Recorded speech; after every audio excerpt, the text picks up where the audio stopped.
Son nom est Bond, exposition James Bond. La grande halle de la Villette, à Paris, se transforme jusqu'au 4 septembre en nouveau QG du MI6.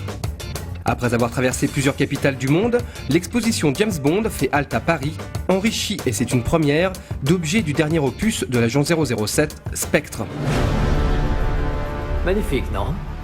Elle monte à 100 en 3 secondes 2, et elle a plus d'un tour dans son sac. Sous-titrée 50 ans de style Bond, l'exposition revisite les 27 films de l'espion le plus connu de la planète, et à travers eux, 50 ans d'histoire de cinéma, avec ses costumes, accessoires et autres réalisations artistiques qui ont nourri chaque production de film.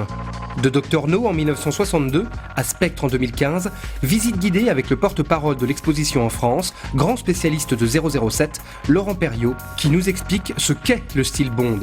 Quand on pense à James Bond, on pense à quoi? On pense au smoking, à la vodka martini secouée mais non agitée, à boire avec modération. On pense bien sûr à l'Aston Martin, au Walter PPK, mais le smoking de James Bond, par exemple, lui-même, il a évolué au fil du temps. De même que James Bond a évolué en fonction des acteurs qui l'ont interprété. Il y a une évolution du style Bond, vestimentaire, mais Bond évolue, se réinvente sans cesse, mais en ne perdant jamais ses bases.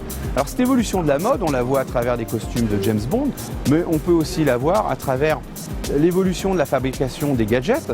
Par exemple, dans la section Q, on voit le pistolet grappin qu'utilisait Sean Connery dans le pré-générique de Goldfinger. Puis juste au-dessus, il y a celui que 40 ans après, Pierce Brosnan utilise dans le pré-générique de GoldenEye. C'est le même concept de gadget, mais il y a 40 ans de différence et effectivement la réalisation du gadget n'est pas la même. Il n'y a pas d'exemple de série cinématographique qui continue à intéresser les gens, qui se réinvente sans cesse, sans jamais perdre de vue son ADN, son origine.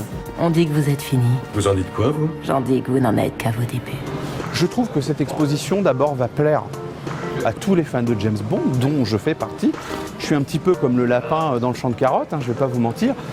Voir en vrai toutes ces choses qui m'ont fait rêver quand j'étais plus jeune, parce que j'ai grandi à l'époque des films avec Roger Moore et c'est un petit peu la période la plus extraordinaire en termes de gadgets et de décors un petit peu extraordinaires. On est revenu à des choses plus réelles par la suite.